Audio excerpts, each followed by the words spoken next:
Praise the lord. దేవుని నామానికి మహిమ కలుగును గాక. ప్రియమైన దేవుని బిడ్డలారా, ఉదయకాల సమయంలో ఈ అనుదిన వాగ్దాన కార్యక్రమం ద్వారా ఈ విధముగా మిమ్మల్ని కలుసుకున్నటకు దేవుడు నాకు అనుగ్రహించిన ఈ గొప్ప భాగ్యాన్ని బట్టి ముందుగా దేవాతి దేవునికి కృతజ్ఞతాస్తుతులు చెల్లించి ఉన్నాను. అదేవిధంగా ఈ అనుదిన వాగ్దాన కార్యక్రమాన్ని వీక్షించున్న ఆత్మీయులకు మీ అందరికీ ప్రభువైన యేసుక్రీస్తు నామంలో శుభాభివందనాలు తెలియజేస్తూ ఉన్నాను. ప్రియమైన దేవుని బిడ్డలారా, మీ అందరి కొరకు మేము ప్రార్థిస్తూ ఉన్నాం. మా కొరకు, మా పరిచయ కొరకు మీ ప్రార్థనలో జ్ఞాపకం చేసుకునవలసిందిగా ప్రభువైన యేసుక్రీస్తు నామంలో మీ అందరినీ కోరిచి ఉన్నాను. ప్రియమైన దేవుని బిడ్డలారా, ఈ దినము ప్రభు మీకు ఇచ్చే వాగ్దానము యెహెజ్కేలు గ్రంథము 36వ అధ్యాయం 35వ వచనంలో ఉన్నది. ఆ వాగ్దానం వచ్చిన భాగమును నేను మీ కొరకు చదువుచూ ఉన్నాను. ప్రార్థనా పూర్వకంగా ఆలకించవలసిందిగా ప్రభువైన యేసుక్రీస్తు నామంలో మీ అందరినీ కోరిచి ఉన్నాను. ఆ వాగ్దానం వచనము ఈ విధంగా రాయబడి ఉన్నది. పాడైన భూమి ఏదేను వనం వలె ఆయననియు, పాడుగాను నిర్జనంగానున్న ఈ పట్టణములు నివాసులతో నిండి ప్రాకారములు గలవాయననియు జనులు చెప్పుదురు. హల్లెలూయా, హల్లెలూయా. ప్రియమైన దేవుని బిడ్డలారా, ఇదే ఈ వాగ్దానం వచ్చిన భాగమును వ్యాఖ్యాన సహిత పవిత్ర గ్రంథం వాడుక భాషలో మనం చూస్తే వాళ్ళు ఇలా అంటారు: పాడైపోయిన ఈ దేశం ఏదేను తోట లాంటిదయింది. శిథిలంగా, పాడుగా, నిర్జీవంగా ఉన్న పట్టణాలకు గోడలు ఉన్నాయి, అవి ప్రజలతో నిండి ఉన్నాయి అని మనం చూస్తూ ఉంటాం. హల్లెలూయా, హల్లెలూయా. ప్రియమైన దేవుని బిడ్డలారా, ఈ వాగ్దానమును దేవుడు ఆనాడు యెహెజ్కేలు ప్రవక్త ద్వారా ఇశ్రాయేలు ప్రజలకు ఇచ్చిన వాగ్దానంగా దేవుని వాక్యంలో మనం చూస్తూ ఉంటాం. సందర్భాన్ని మనం జ్ఞాపకం చేసుకున్నట్లయితే ఇశ్రాయేలు ప్రజలు వారు చేసిన పాపములను బట్టి, వారి అతిక్రమ దోషములను బట్టి, దేవుని ఆజ్ఞల్ని వారు అతిక్రమించడాన్ని బట్టి శత్రువుల చెరలోనికి వారు కొనుపోబడ్డారు. తద్వారా ప్రియమైన దేవుని బిడ్డలారా, దేశము పూర్తిగా పాడై పంటలు లేని భూమిగా, నిర్జీవంగా, శూన్యంగా మారిపోయింది. అయితే ప్రియమైన దేవుని బిడ్డలారా, దేవుడు తన పరిశుద్ధ నామమును బట్టి తన ప్రజలైన వారికి కృప చూపించి వారిని మరలా పునరుద్ధరిస్తానని దేవుడు యెహెజ్కేలు ప్రవక్త ద్వారా వాగ్దానములు ఇచ్చినట్లు మనం చూస్తూ ఉంటాం. హల్లెలూయా, హల్లెలూయా.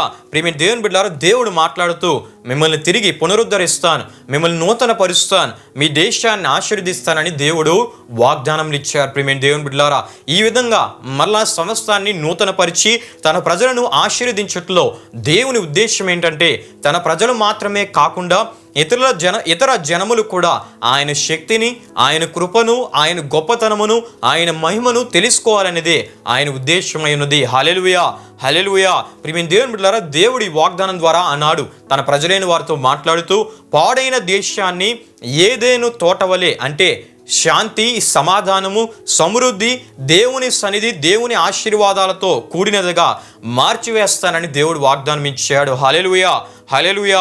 ప్రియమైన దేవుని బిడ్డలారా, శిథిలమైన, పాడుగా, నిర్జీవంగా ఉన్న పట్టణాలకు ప్రాకారములు, ప్రజల సంచరణ జరిగేటట్లుగా చేస్తానని దేవుడు వాగ్దానం ఇచ్చాడు. ప్రియమైన దేవుని బిడ్డలారా, అంటే దేవుడు ఇశ్రాయేలు దేశమును, దేశంలో ఉన్న ప్రజల జీవితాలను కూడా తన సమాధానంతో, తన సమృద్ధితో, తన సన్నిధితో నింపుతానని దేవుడి వాగ్దానం ద్వారా ఆనాడు మాట్లాడినట్లు మనం చూస్తూ ఉన్నాం. ఈ మార్పును చూసిన ఇతరులు ఆశ్చర్యపడతారని, ఇదేనా పాడైన దేశం, ఇదేంటి ఏదేను తోటలా ఉంది, ఇదేంటి ఇలా మారిపోయింది, శిథిలంగా, పాడుగా, నిర్జీవంగా ఉండవలసిన ఈ పట్టణాలు ప్రాకారములతో, ప్రజలతో నింపబడి ఉన్నాయేంటి, ఇది నిజంగా వీళ్ళు దేవుడైన యెహోవా దేవుడు చేసిన కార్యము, ఆయనే సమస్తముని ఈ విధంగా మార్చివేశాడని వాళ్ళని చూసిన ప్రజలు చెప్పుకుంటారని దేవుడి వాగ్దానం ద్వారా మాట్లాడినట్లు మనం చూస్తూ ఉన్నాం. హల్లెలూయా, హల్లెలూయా. ప్రియమైన దేవుని బిడ్డలారా, ఈ వాగ్దానం ద్వారా దేవుడు ఆనాడు ఇశ్రాయేలు ప్రజలతో మాట్లాడి వారిని బలపరిచి వారిని ఆశీర్వదిస్తానని వాగ్దానం ఇచ్చిన దేవుడు ఈ ఉదయకాల సమయంలో ఈ వాగ్దానం ద్వారా వీక్షిస్తున్న నీతో దేవుడు మాట్లాడుతున్నాడు.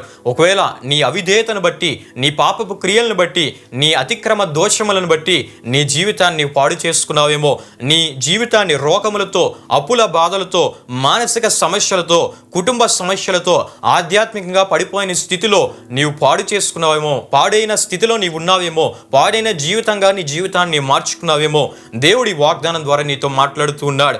నీవు ఆయన ఎద్దుకు వచ్చి నీ జీవితాన్ని, నీ పాపపు క్రియలను, నీ అవిధేయతను నిజముగా ఆయన ఎదుట నువ్వు పశ్చాత్తాపపడితే దేవుడి వాగ్దానం ద్వారా మాట్లాడుతున్నాడు. పాడైన నీ జీవితాన్ని ఏదేను తోటవలే, అంటే శాంతితో కూడినదిగా, సమృద్ధితో కూడినదిగా, తన సన్నిధితో కూడినదిగా, తన ఆశీర్వాదములతో కూడినదిగా నింపుతానని దేవుడు వాగ్దానం ఇస్తున్నాడు. నీ జీవితాన్ని ఆ విధంగా మార్చివేస్తానని దేవుడు వాగ్దానం ఇస్తూ ఉన్నాడు. హల్లెలూయా, హల్లెలూయా.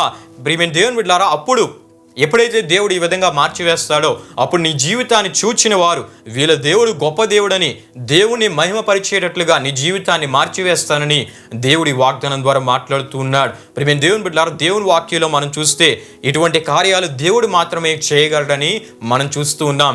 సోదరులచే ద్వేషించబడి బానిసగా అమ్మివేయబడి అన్యాయంగా కారాగారంలో పడవేయబడిన యోసేపు జీవితాన్ని ఐగుప్తు రాజ్యంలో పౌర సరఫరాల శాఖ అధికారిగా దేవుడు హెచ్చించి అనేకులకు పోషకుడిగా రక్షకుడిగా కరువు కాలంలో అనేకులకు రక్షకుడిగా దేవుడు యోసేపు జీవితాన్ని మార్చివేసినట్లు దేవుని వాక్యంలో మనం చూస్తూ ఉంటాం. హల్లెలూయా, హల్లెలూయా. అంతేకాకుండా ప్రియమైన దేవుని బిడ్డలారా, సంతానము లేక అవమానకరమైన మాటలతో నిందించబడుతున్న హన్నా జీవితాన్ని దేవుడు ఆమె కన్నీటి ప్రార్థన విని ఆమె కన్నీటిని తుడిచి దేవుడు సమయంలో అనుగ్రహించడం ద్వారా ఆమె జీవితంలో దుఃఖమును దూరపరిచి సంతోషంగా ఆమె జీవితాన్ని మార్చివేసినట్లు మనం చూస్తూ ఉన్నాం.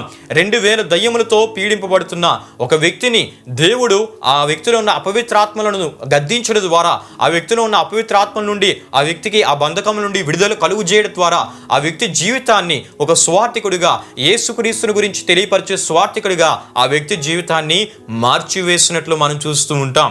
అంటే దేవుడు మాత్రమే ఈ విధంగా మార్చివేయగల దేవుడు. హల్లెలూయా, హల్లెలూయా.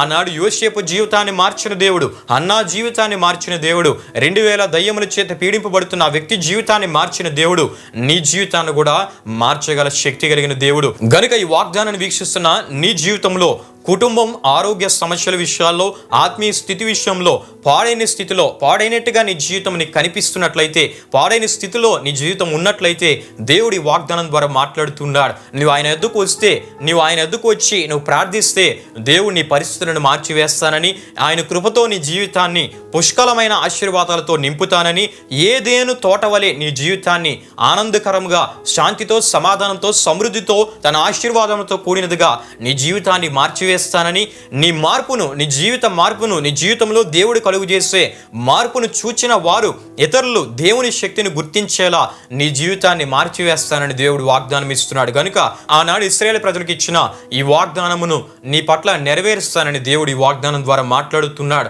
కనుక దేవుడు కోరే ఆత్మీయ స్థితిని కలిగి ఈ వాగ్దాన దీవెనలు నీవు పొందుకోవాలని ప్రభు సేవకునిగా కోర్చు ఈ వాగ్దానపు మాటలను నేను ముగిస్తున్నాను. ప్రభు ఈ వాగ్దానమును నీ పట్ల నెరవేర్చును గాక. ఆమేన్. ప్రియమైన దేవుని బిడ్డలారా, ఈ వాగ్దాన కార్యక్రమాన్ని ముగింపు ప్రార్థనతో మనం ముగించుకుందాం, ప్రార్థన చేసుకుందాం. మహిమా స్వరూపైన మా ప్రభువా, జీవాధిపతి అయిన యేసయ్యా, నీ ఘనమైన నామములకు మహిమ ఘనత ప్రభావములు చెల్లిస్తున్నాం తండ్రి. దేవ ఉదయ కాల సమయంలో చక్కటి వాగ్దానం ద్వారా మీరు మాతో మాట్లాడిన విధానాన్ని బట్టి నీకే స్తుతులు చెల్లిస్తున్నాం తండ్రి. పరిస్థితులను జీవితములను మార్చగల దేవుడు నీవే అని ఈ వాగ్దానం ద్వారా మీరు తెలియపరిచిన విషయాలను బట్టి నీకే స్తుతులు చెల్లిస్తూ ఉన్నాం. ఈ వాగ్దానాన్ని వీక్షించిన వారు విశ్వాసంతో ఈ వాగ్దానపు మాటను నమ్మి నీ యొద్ద నీవు కోరే ఆత్మీయ స్థితిని కలిగి ఈ వాగ్దాన దీవెనలను వారు స్వతంత్రించుకున్నట్లు మీరు సహాయం చేయమని, దేవ వీక్షించిన వారి ఆరోగ్యాలు మీరు దీవించండి, వారి ప్రయాణాల్లో మీరు తోడుగా ఉండండి, ప్రయత్నాలు మీరు సఫలపరచండి, వారి ఆధ్యాత్మిక జీవితాలను మీరు దీవించి నీ కృపలో నడిపించమని మరొకసారి వాగ్దాన కార్యక్రమం ద్వారా నీ నామానికే మహిమ ఘనత ప్రభావములు చెల్లిస్తూ యేసు పరిశుద్ధ నామంలో అడిగి వేడుకుంటున్నాము తండ్రి. ఆమేన్. యేసు రక్తమే జయం, ప్రవేశ రక్తమే జయం, ప్రవేశ రక్తం సంపూర్ణమైనది, అపవాది క్రియలకంత నాశనం కలుగునుగాక. ఆమేన్. ప్రభు మిమ్మును మీ కుటుంబములను నూరంతులుగా ఆశీర్వదించునుగాక. ఆమేన్.